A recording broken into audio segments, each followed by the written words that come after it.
You're listening to the Thrive Podcast, where every week we dive into a practical, tactical tip to bring you from a life of simply surviving to thriving. It's personal development for the everyday girl who is done with coasting through her days, done with feeling like she's missing out on the deeper meaning of her own life, and done with mediocrity once and for all. Because it's not enough to simply survive. You deserve to thrive. Welcome back to Thrive.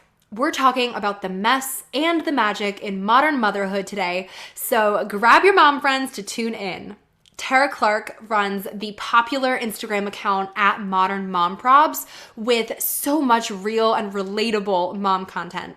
In today's conversation, she drops insight on everything from setting screen time boundaries to connecting with respect during tantrums.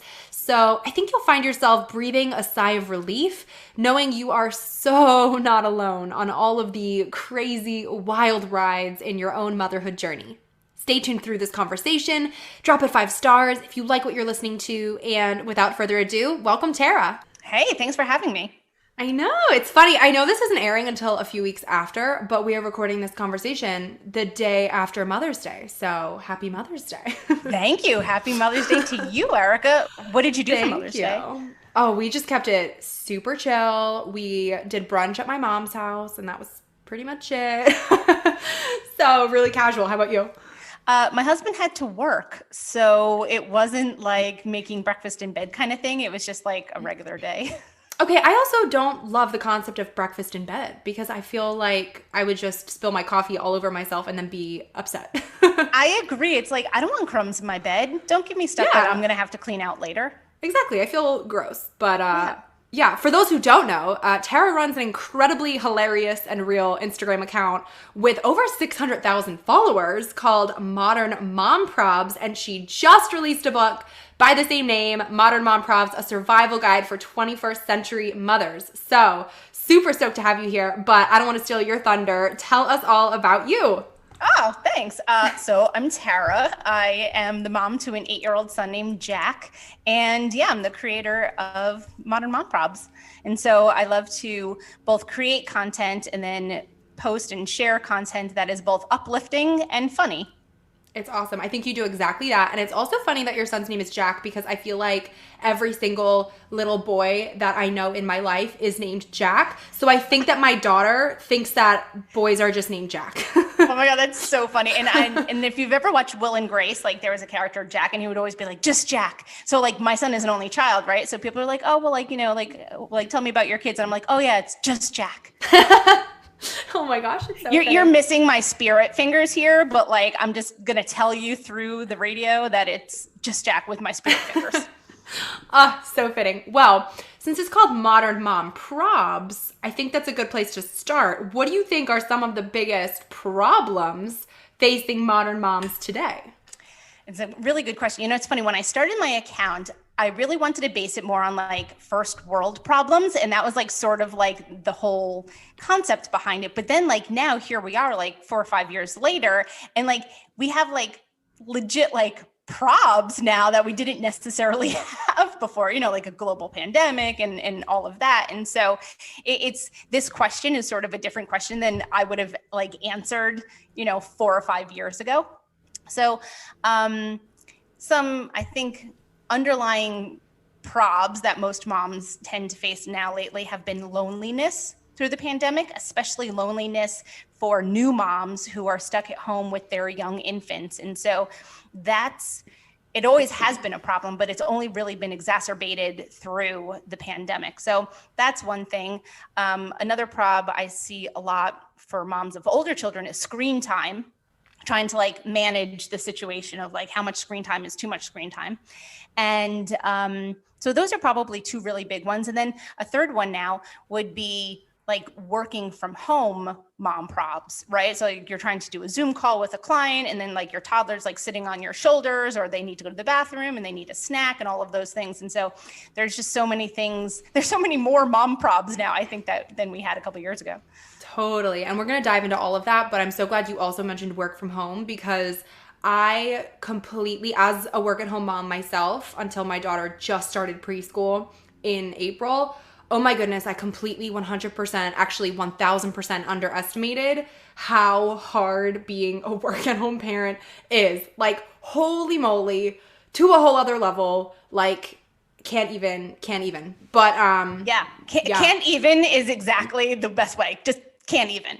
Because the thing is too, is like every time like you're thinking a thought, like a grown-up thought, like a, you know, a working mom thought, right? You're like, all right, let me finish this email. And you start typing the email and then like they pop up. Your kids, I'm saying, like they pop up and then they need something. You're like, okay, well now I'm distracted. And then you have to like get back into focus. And so I think like the distraction and the focus, I mean, at least for me, that was like, that's the biggest thing.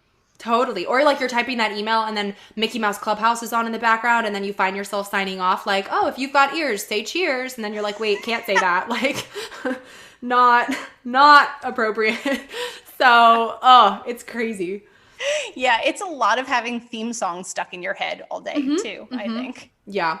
A lot of hot dog dance. Oh, all the time. But you also just mentioned this. I know so much of your Instagram account too was created to kind of have that digital sense for moms of their village, you know? So I'd love to hear any tips you might have for also cultivating mom friends in real life, especially as we start to, fingers crossed, ease out of all of the pandemic and now we can kind of go out and begin socializing again. I've started to see this now at preschool pickup where like moms are in cars and you still can't socialize, but everyone's just kind of like waving like, hi, I know our kids are in school together and I have no idea who you are or who your kid is, but hello, solidarity.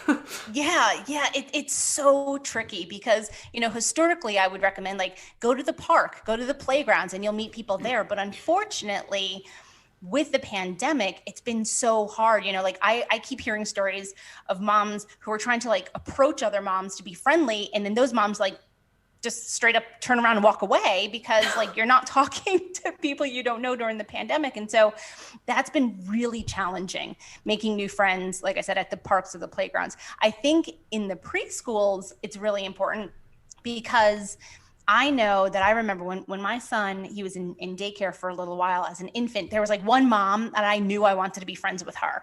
And I was like, I'm going to like stalk this mom in a good way, like stalk this mom. Cause like, she's going to be mine, you know, like she's going to be my mom friend. And then long story short, like, you know, I was brave enough. I was like, here's my number. Like maybe we can meet up someday, this and that. And then like, it just, you know, we totally clicked and we hit it off and, you know, we were really good friends ever since then. But sometimes you have to like work up the courage to like talk to that like one mom friend. It's not far off from like dating, right? You see somebody, you're like, oh, I want that person. Let me like try to be friends with that person. And so I say just try to work up the courage. But again, it is really challenging now with the pandemic. But if you work up the courage, you give your number to that person and be like, text me. So then maybe you could kind of start like a text relationship or a friendship on your cell phones before that you're able to like all hang out in person again. Mm-hmm. That's so smart. That's so funny too, because I had a similar situation happen where I saw a mom in preschool pickup next to me and she was really cool. She had on really cool studded sandals and I was so close. She was like a couple parking spots over though. And I was so close. I was like, do I yell out the window right now? I like your shoes. And like brave the fact she's got her two kids, she's getting into the car. I'm like, this is not the setup, Erica, like refrain. But blonde mom with the really cool studded sandals in an SUV with two children. If you're listening, I want to be your friend because you seem really cool. Like, I feel you. No, right? That's what it is. Sometimes you see that person, you go, I want to be them. I want to know more about her. I want her to hang out. If nothing else, we would vibe in the mall together. Yes, exactly. I think that's what it is. But like, if you think about it, Eric, like if someone yelled to you while you were putting your daughter in the car and like, you'd be like, oh, that'd probably make your whole day, right? Oh, I would definitely run over and be like, do you want to know? Here's the link. Here's where I got them. Like, yes. Do the full thing. And so you know what? So next time, just give her a holler. Just shout it out and be like, oh my God, I love your shoes. And then I bet you'll make her entire day. And then you guys might be best friends forever. You know, I'm down for that. You've given me newfound confidence. So watch out, preschool pickup. Yeah. Here I come. That's Erica's on the prowl. I'm on the prowl.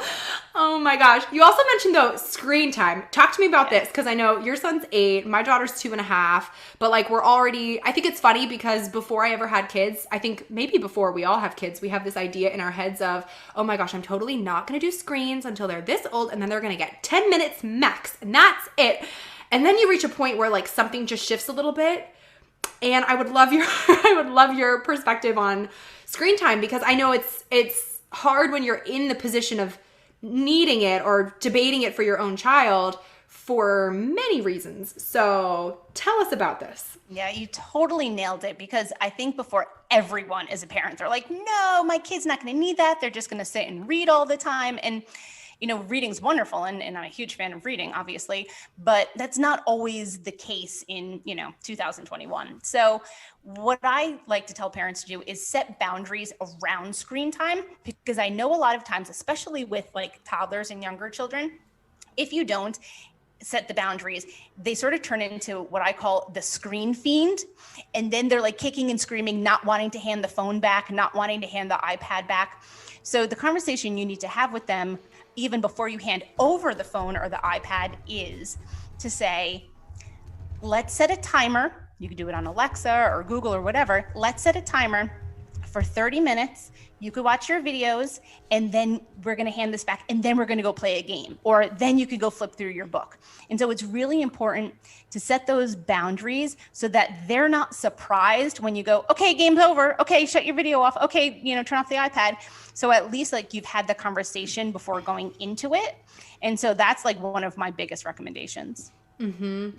So smart. We've had to do that a couple times with Liv too, or like if she wants to watch part of a movie, we have to set it, okay, when he gets to this scene, then we're going to pause, and then we'll pick it up tomorrow or something, so that it's not, let's just, watch it the whole time. But I also think it's important for moms to know that it's okay when sometimes you need a screen for yourself. Like, it doesn't make you a bad mom if you're having a horrible day and you're like, you know what, dang it, you can watch Moana. That's fine. Like, I know it's Tuesday and it's 3:00, but like Moana it is, for everybody's sake. 100%. Yeah. No, I'm guilty of that just as much as the next person, because, if I have a phone call or a Zoom call or something like that, I'm like, here's your iPad. Go ahead. Because like, that they're going to be safe. They're not going to get into any, and I'm using this in quotes, like into any trouble or anything like that, while you're on the phone call.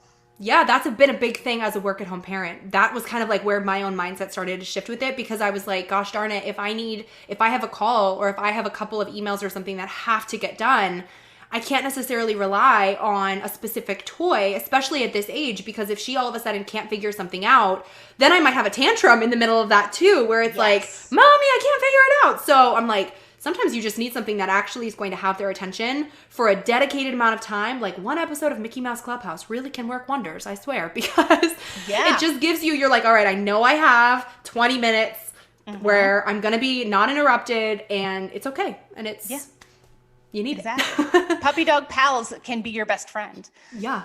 Okay, so also speaking of meltdowns then, my own daughter, she's 2.5, obviously, so like Tantrum Town is where I live. Drop us some words of wisdom on effectively managing meltdowns, especially since with an 8-year-old, you're in the clear. Oh, thank God I am. And I'll tell you why, because so my son, between the ages of like 18 months to like 3, had like legit serious meltdowns, to the point where like I sometimes say like, that's only why I have only one child, because they were like really intense. I wish that I had this information back then. Now as like, mom of an 8-year-old, I feel like it's like a long time ago now, but no, it was very real. So things that I like to say, well, 2 things. One, if you're not following the Instagram account Big Little Feelings, absolutely follow them. They are incredible for sharing information about how to cope with toddler tantrums. Another really good Instagram account is Dr. Becky. It used to be Dr. Becky at Home, but I think she changed it. I want to say it's like Dr. Becky Good Inside. I think it's her new name. She also talks a lot about tantrums. And so sometimes the best thing you can do is, this is what I always say, connect with respect. and say, I see that you're having a hard time. You're a good kid who's having a hard time right now. Mommy's going to be here if you need me. And then sort of let them just like work out through the issues that they're having. But those two resources are some of my best resources. So I highly recommend visiting their pages. Yeah, I feel you. Okay, now I have to know, what was like the worst tantrum memory you have? Because I feel like my girlfriends and I and my own mom and I always are like, okay, so did you have to throw yours like over your shoulder and leave a store with a cart in the middle of it? Because that's what happened to me. So is that just my kid, or is that a stage that they all hit where like you leave the cart in the store and you're like, all right, here we go, over the shoulder. You're like carrying them like a surfboard. Literally, as they scream, and then all the 17-year-old cashiers are like, oh God, like, don't grow up. Don't grow up. No, it's true. No, so it's not just you. I think that happens a lot of times. And that's when you know that you just need to like leave, go home, go in the car, sit in the car, get some fresh air, have a sip of water, listen to some quiet music, all of those things, just to have time to decompress, both for you and for your child. So yeah, you're definitely not alone. Because like my son was a ticking time bomb, literally ticking time. Anytime we left the house, and even when we were home, but anytime we left the house, we knew that he was a ticking time bomb before we could do whatever it was, go out to dinner, run errands, see friends, whatever it is, before he would explode, and then we would have to go home like that. Another really great piece of advice came from one of my friends who is a psychologist. She's a child psychologist. And she said, and I love this advice, and so I'm going to share this with you, Erica, is that when you have play dates, especially in that 2.5 age, always keep them to like 90 minutes to 2 hours, because you want to end on a high note. You don't want to end the play date with either kid kicking and screaming, and then you're carrying them out on the shoulder, and then you're like, I don't want to go to their house anymore, and then everyone's just like totally burnt out. If you keep the play dates short, everyone has a good time. The kid's confidence is higher because you're not kicking, taking them out kicking and screaming, and it's just successful all around. So those are my suggestions for play dates. Super smart. Would you say that your own son is, or was and still is, a strong-willed kid? Yes. And I think that was part of it too. There's a great book called Raising a Spirited Child, or Raising Your Spirited Children. Love that book. Highly recommend it. It talks about different kids' temperaments and, extroverts versus introverts, and like how you charge your batteries versus like how you are, like introverts charge their batteries by, having quiet and having some time to themselves, whereas extroverts get their energy from the energy of others, right? So I always like to use this as an example of like going to Times Square in New York City. I used to work in Times Square because I used to work at Nickelodeon. So every morning when I would get out of the subway, I'd go into Times Square, and the buzz and the electricity of that would just fill me up. And I would like have this like surge of like energy and be like, oh, I'm going to start the day, right? Now, my husband, who is an introvert, would do the same thing. Like, let's say he would come out of the subway to visit me at work, like after work or something, pick me up and go to dinner. He would get out of the subway, see all the stuff in Times Square, and it would instantly deplete his batteries. And that's like a perfect example of like introverts' batteries versus extroverts, right? And so the kids are the same way, right? So you have to consider that when you're having play dates. You have to consider that when you're running errands and all of those things. And so that book about the spirited children really lent a lot of insight into that.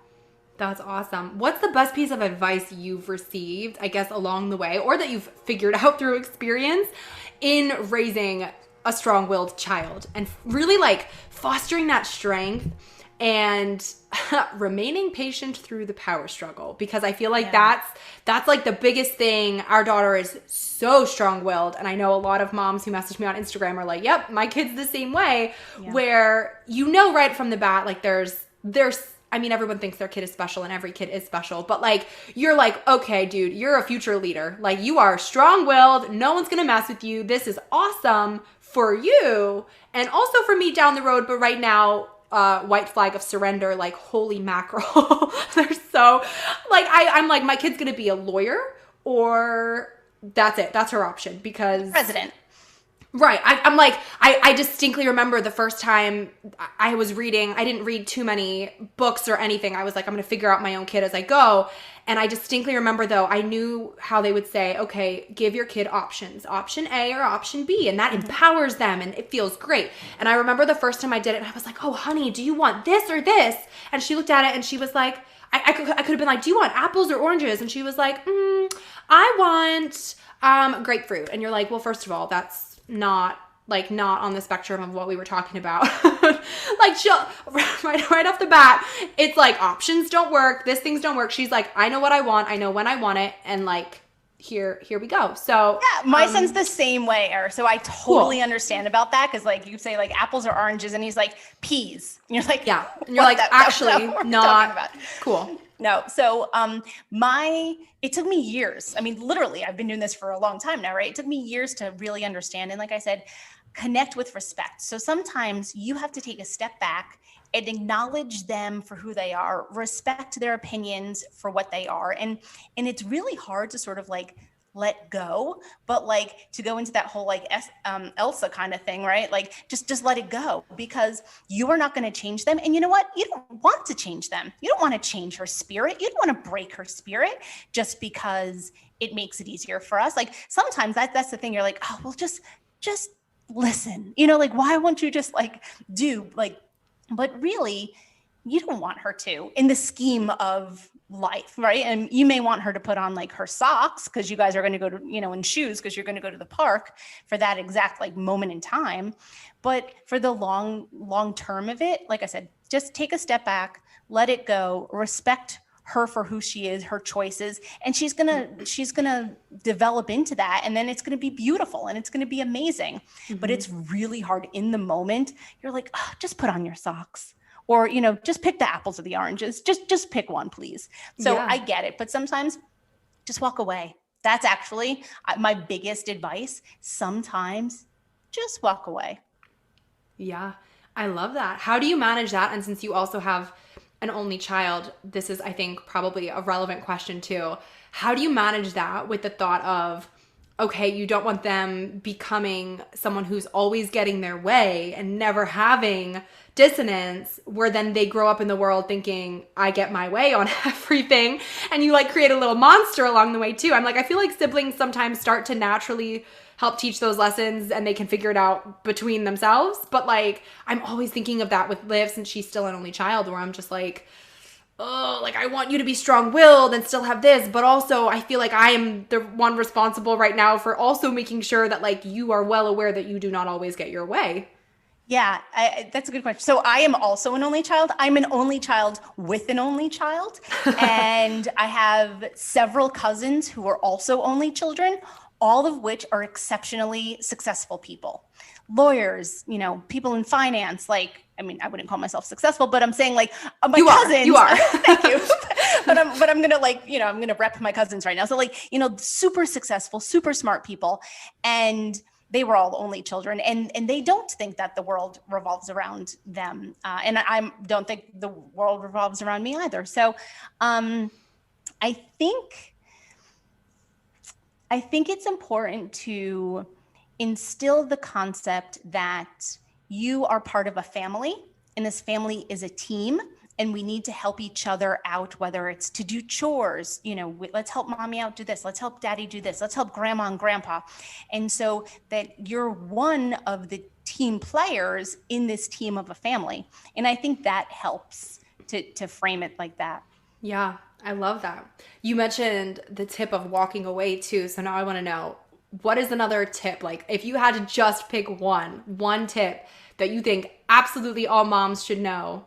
Not that moms like unsolicited advice, but they don't. I'm like, that's like our least favorite thing. Your advice. Right. We're actually, can we not have tips on anything that we should know? No, but like one tip where you're like, okay, I realistically think that all moms should know this, and all moms are probably grateful to know this after hearing it.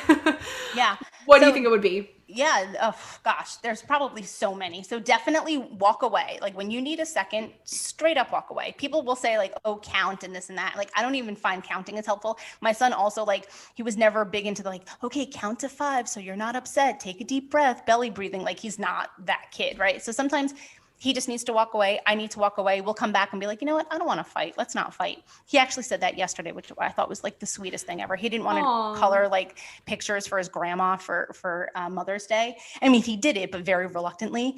And then I was like frustrated about that. And then he was frustrated. And then we all like walked away for like 15 minutes. And then he came back and he's like, Mommy, I don't want to fight with you. And I was like, I don't want to fight either. And so I think walking away can really be one of the biggest things. The other thing, keeping with that, is really connect with respect as much as you can, because your children are little people.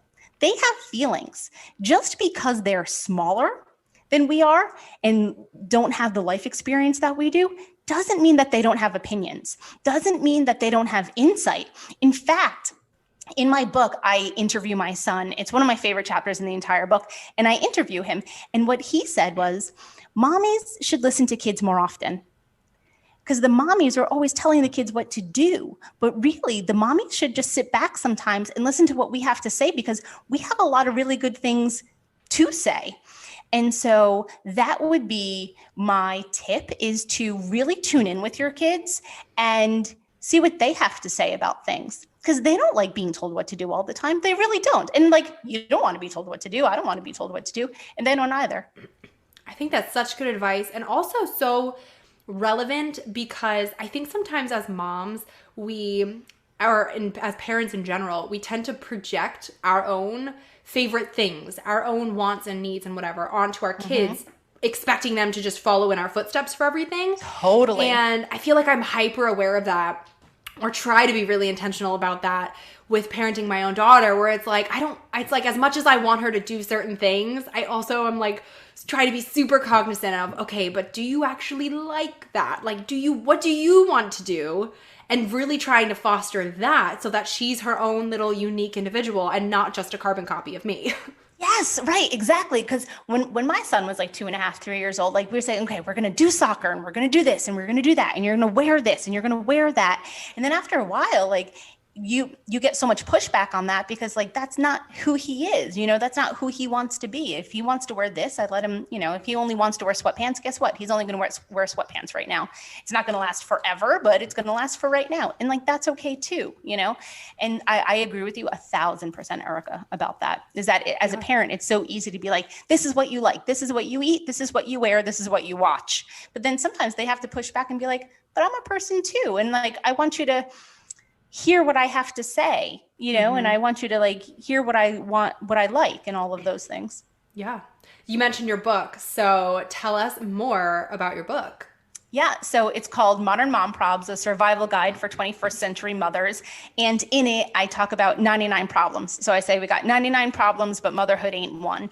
And so some of the topics are serious. It's about, postpartum depression or breastfeeding, allyship, bullying. And then other ones are like super silly and funny just for the sake of being funny. But, some of them are about making mom friends and making dad friends. And some of them are about like the best chicken nuggets. And, it's a great read. It's a read that like, it's super easy and digestible. You don't have to like sit and read it from like problem 1 to problem 99. You could like kind of like pick and choose what you want to talk about. That's awesome. Wait, what are the best chicken nuggets? Because now this inquiring mother needs to know. The best chicken nuggets are the chicken nuggets that you can get in your child's hands fastest. That's so good. It's so true. That's ultimately what it is. Whatever you could get in their mouth fastest, then that's the one. Yeah, that's the winner. Super, super relevant. Oh my gosh.